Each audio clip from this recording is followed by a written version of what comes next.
Again, my question to you: after the medical thriller Heartless, you're also coming up with medical thriller series Mills and Boone. Mills and Boons, Yeah, yes. just elaborate on that. Mills and Boons, I would like to first of all thank them for making me their brand partner with Heartless, and I'm very fortunate कि Mills and Boons के hero जो है वो मुझे बनाया गया है, and as I said, I really hope that when they watch the film, when the common man watches the film, and what the CEO of Mills and Boons has said about me, people feel that about me when they watch the film also.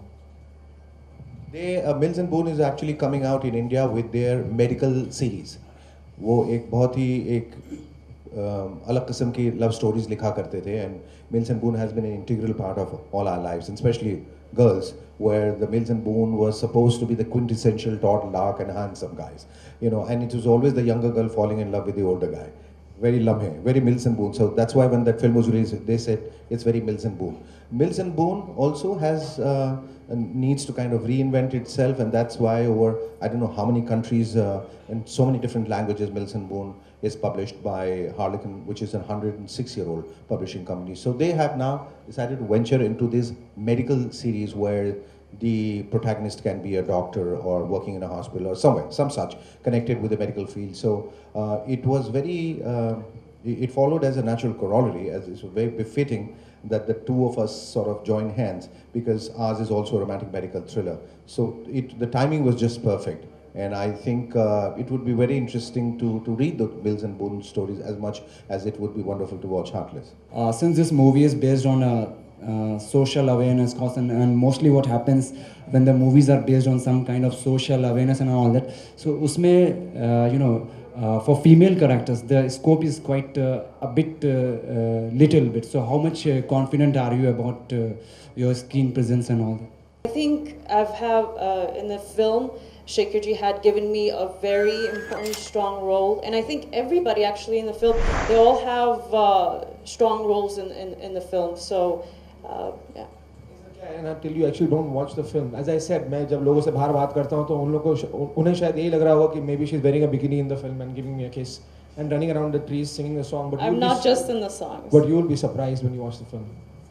I just wanted to guys watch the film. Also, this is that we're not trying to send out strong messages, trying to be preachy.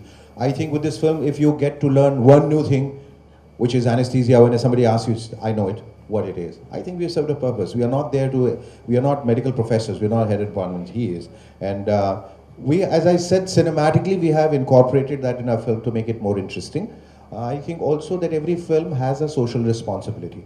People like Gurudat and Bimal Roy and Mehboob Khan Saab and K. Asif and now Rajkumar Hirani, a lot of people who make, Munna Bhai also dealt, with the protagonist trying to be a doctor, and even the Gandhian concept that they brought about, and Jadoo Ki Jhappi and all. You see, that background is there, but it's not too preachy. It's just probably in the realm of entertainment. But you come back home trying to, you realize that you have learned something about the film has impacted you, your heart, your persona, your mind. And that is what a responsible filmmaker should do. That, of course, I'm out there, people who are paying $400 for a ticket, they need to feel entertained and not feel cheated. Of course, that is there.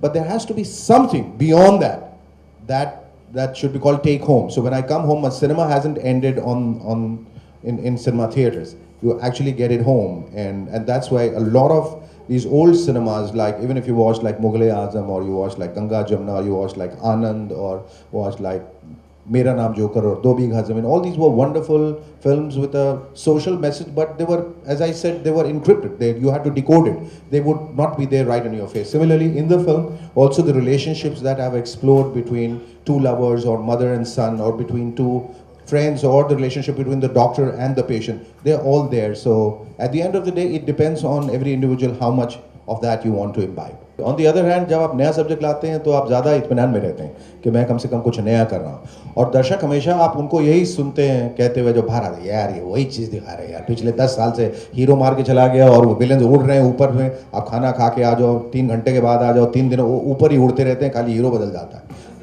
तो और वही love story, उसी तरह के गाने 200 dances के साथ, वही माँ खांसती हुई सिलाई मशीन पे कि अब ये खांसी मेरी ज़िंदगी के साथ जाएगी, वो वही चलता रहता है, कुछ बदला नहीं है. See my big task to the mother has a very important role in the film which is played by one of the finest actors Deepti Naval, और पुरी साहब who plays a heart surgeon and so do आई.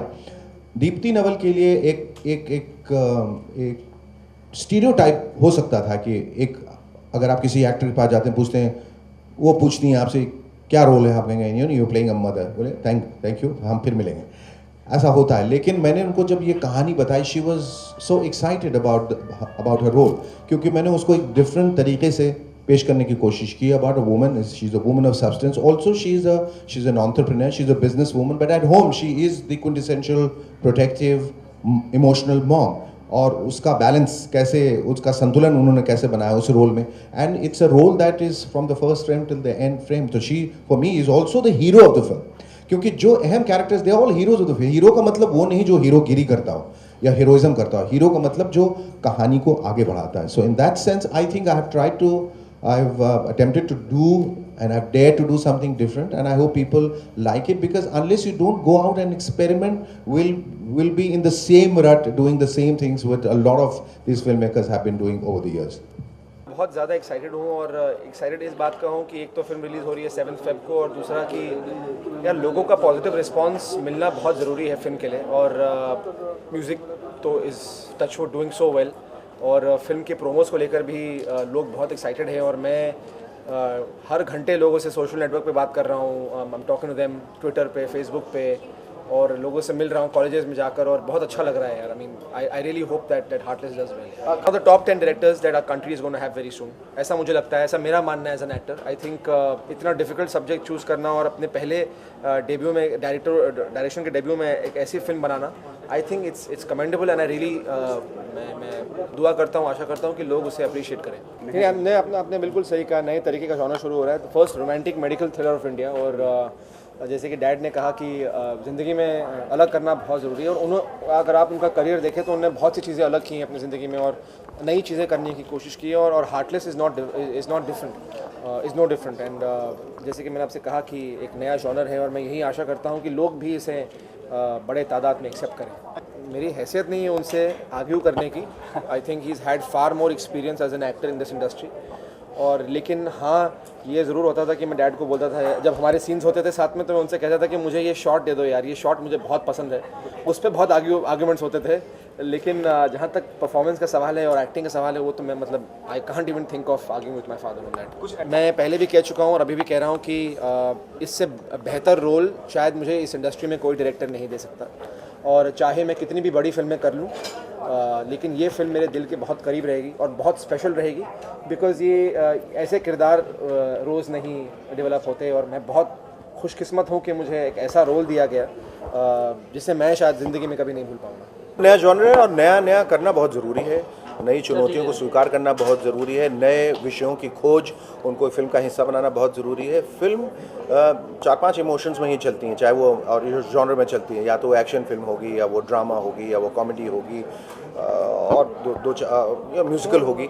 मैंने सोचा कि एक film जिसमें emotion बहुत अच्छे हों, जिसमें भावनाएं बहुत अच्छी हों, भावनात्मक फिल्म हो, वो बनानी है. लेकिन इसको मैं नया कैसे बनाऊं, इसको मैं अलग कैसे बनाऊं, क्योंकि ये इन सब पक्षों से तो जनता वाकिफ़ है. और मुझे लगा कि ये अगर एक मेडिकल थ्रिलर बनाई जाए, यानी कि रोमांटिक मेडिकल थ्रिलर, रोमांस तो देखा है लोगों ने, लेकिन अगर उसका बैकग्राउंड हम बदल दें तो ये बहुत रोचक विषय हो सकता है. और एनेस्थीसिया अवेयरनेस के बारे में जब हमने सुना, एनेस्थीसिया जो कि बेहोशी की दवा है, जो बहुत मरीजों को दी जाती है, जिससे बहुत मरीज़ तो बेहोश हो जाते हैं ऑपरेशन थिएटर में, कुछ होश में ही रहते हैं बेहोशी की दवा देने के बावजूद, और लेकिन वो बॉडली पैरालाइज हो जाते हैं. फिर ऐसे हालत में वो आवाज़ें भी सुनने लगते हैं और उनको दर्द भी महसूस होती है, लेकिन वो चिल्ला नहीं पाते क्योंकि वो बॉडली पैरालाइज है. आई थॉट कि बहुत एक इंटरेस्टिंग फिनोमिनन है, इसलिए मैंने इसको लेके बनाया कि टॉप 10 हो, टॉप 100 हो, टॉप, अगर आप अपनी जनता से जुड़ गए और आप अपनी बात कहने में सक्षम हुए, तब तो आप एक सफल निर्देशक हैं. ये टॉप 10, 2, 3, 4 ये कोई मायने नहीं रखता. एक सक्सेसफुल डायरेक्टर होना बहुत ज़रूरी है, ताकि आगे जब आप फिल्में बनाएं तो आपको तमाम वो योगदान मिल सके लोगों से जिस किस्म की आप फिल्म बनाना चाहते हैं। तो आई एम होपिंग कि एक अच्छी फिल्म बनाई है, एक मार्मिक फिल्म है, एक इमोशनल फिल्म है और एक थ्रिलर भी है साथ में। तो ये दोनों का जो मिक्स है पहले नहीं देखा गया है, एक रोमांटिक इमोशनल मेडिकल थ्रिलर, इस तरह का एक जॉनर नहीं देखा गया, दो जॉनर मिक्स करके। गाने बहुत अच्छे हैं, परफॉर्मेंसेस दीप्ति नवल के, ओम पुरी के, अध्ययन के, एरियाना के, सबके बहुत अच्छे हैं, मदन जैन के। सो एन अमेजिंग एक्सपीरियंस। और मैं आशा करता हूँ कि 7 फरवरी को जब ये फिल्म रिलीज़ होगी आप लोग जाएंगे थिएटर में, इसे देखेंगे और अगर आपको फिल्म अच्छी लगी तो इसकी सराहना ज़रूर करिए और बहुत अच्छी लगी तो उठ के तालियां ज़रूर बताइएगा।